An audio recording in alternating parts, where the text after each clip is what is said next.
اللہ فرماتا ہے قرآن میں خلق الانسان ضعیفا، انسان کو اللہ نے کمزور بنایا ہے، اور یہ بھی کہا لقد خلقنا الانسان فی احسن تقویم، کہ اس کی تکمیل بڑی آسان انداز میں کی گئی۔ لیکن اٹس فائن اگر انسان ڈر گیا ہے، اگر انسان گھبرا جاتا ہے، ٹوٹ جاتا ہے، بکھر جاتا ہے، اس کے ساتھ مسائب ہو جاتے ہیں، بچپن میں اس کے ساتھ بڑے ٹراماز ہو جاتے ہیں، انسان کو ڈر لگ جاتا ہے، انسان تیزی دکھا دیتا ہے کسی جگہ پر، زیادہ کیلکولیٹ کرنا شروع ہو جاتا ہے، خوف آ جاتا ہے اس کے اندر، ٹوٹ جاتا ہے دل، غم، لوگوں سے لگائی ہوئی امید ٹوٹ جاتی ہے، دھوکے ہیں، بے وفائیاں ہیں، فیئر آف اننون ہے، کسی بھی ایسپیکٹ سے یہ کمزوری نہیں ہے،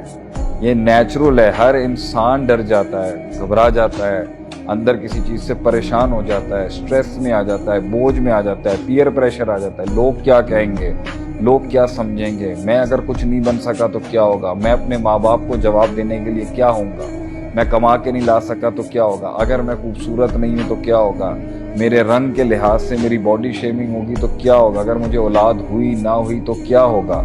میری یہ شادی کامیاب ہوگی نہیں ہوگی کیا ہوگا، کاروبار چلے گا نہیں چلے گا کیا ہوگا، لوگوں کے پیسے دینے ہیں نہیں دینے ہیں کیا ہوگا۔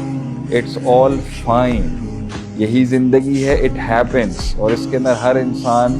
نہیں اپنے آپ کو ایک ساتھ تحمل کے ساتھ ایک اس مضبوطی میں ایک اپنے آپ کو جوڑ کے رکھ سکتا ہے۔ اسے مشورے چاہیے، اسے لوگ چاہیے ہوتے ہیں بات کرنے کے لیے، اپنے دل کی بھڑاس نکالنے کے لیے۔ سالوں سے جو بوجھ، جو بیگیج آپ نے پہاڑ اپنے سر پہ رکھا ہوا ہے نا، اور آپ نے اپنے پارٹنرز کو نہیں بتایا، اپنے بچوں کو نہیں بتایا ہوا، اپنے پیئرز کو نہیں بتایا ہوا، it is time to talk. اس کا کوئی مردانگی سے یا کوئی زنانہ پن سے تعلق نہیں ہے کہ ایک انسان کہہ رہا ہے جی میرے ایشوز ہیں میں بتا نہیں سکتا۔ ایک لحاظ سے you should not be also so weak کہ ہر ہوائی آپ کو اڑا کے لے جائے، اتنا بھی اوور سینسٹیو نہیں ہونا چاہیے کہ ہر چیز سے ڈر، ہر چیز۔ لیکن اگر بالفرض آ بھی گیا، اوور سینسٹیو ہو گیا، اوور تھنک کر لیا ہے، اوور فیئر ہو گیا، سیلف ڈاؤٹ آ چکا ہوا ہے، یا پبلک کے اندر آبسیشن کھڑی ہوئی ہے کسی جگہ پر، پاگلوں والا تعلق بنا لیا کسی ایک کے ساتھ، کیونکہ ایک جگہ کے اوپر اس نے ایسے پھولوں کے موتی بکھیر دیے کہ you have just given yourself to that angle to that person, it's fine. یہی زندگی ہے اور یہی ہوگا انسان کے ساتھ۔ بات یہ ہے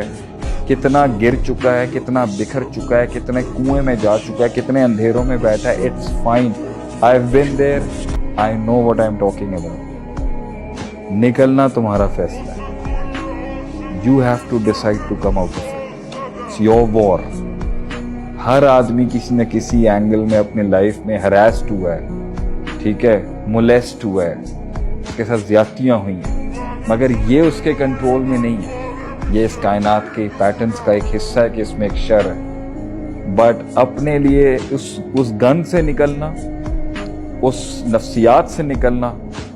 اس سٹرکچر سے نکلنا جہاں صرف گھٹ گھٹ کے جینا اور اپنے آپ کو مارنا ہی ہے، یہ آپ کے ہاتھ ہے۔ وہ لوگوں کے حالات نہیں بدلتے جب تک اللہ ان کے حالات نہیں بدلتا، جب تک کہ وہ خود سٹینڈ نہیں لیتے اپنے۔ So you have to decide what is going to be your future and what is going to be your fate۔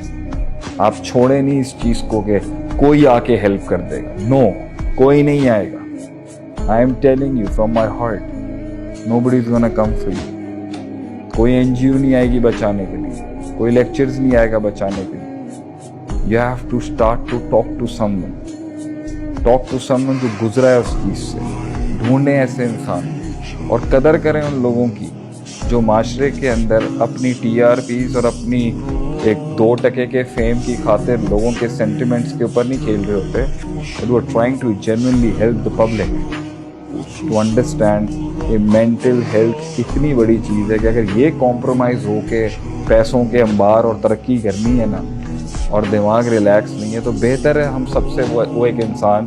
جو صرف 3 وقت کی کھا لیتا ہے مگر سوتا سکون کی ہے رات، اس کو کسی دنیا کی چیز کی ضرورت نہیں ہے اپنے آپ کو سلانے کے لیے۔ تو ایک ایسی ترقی، ایک ایسی کامیابی، ایک ایسا تعلق جو ہمیں سلا نہیں سکتا رات کو سکون سے، these are questions you need to ask. اور میں اگر اپنی آخری بات کروں، میرے لائف کے جتنے کریکس تھے نا، وہ اللہ کے ساتھ جڑنے کے بعد سب ختم۔ نہ اللہ والے بچانے آئیں گے، نہ دنیا والے بچانے آئیں گے، صرف اللہ بچا سکتا ہے آپ، اللہ ہیل کر سکتا ہے۔ Take that power to heal your hearts, that wound, وہ زخم جو کبھی نہیں کسی کے آگے رکھا۔ اللہ سے جڑنے کے بعد، اللہ کو سمجھنے کے بعد، اس سے تعلق کے بعد بڑے بڑے گہرے زخم بھر جاتے ہیں انسان۔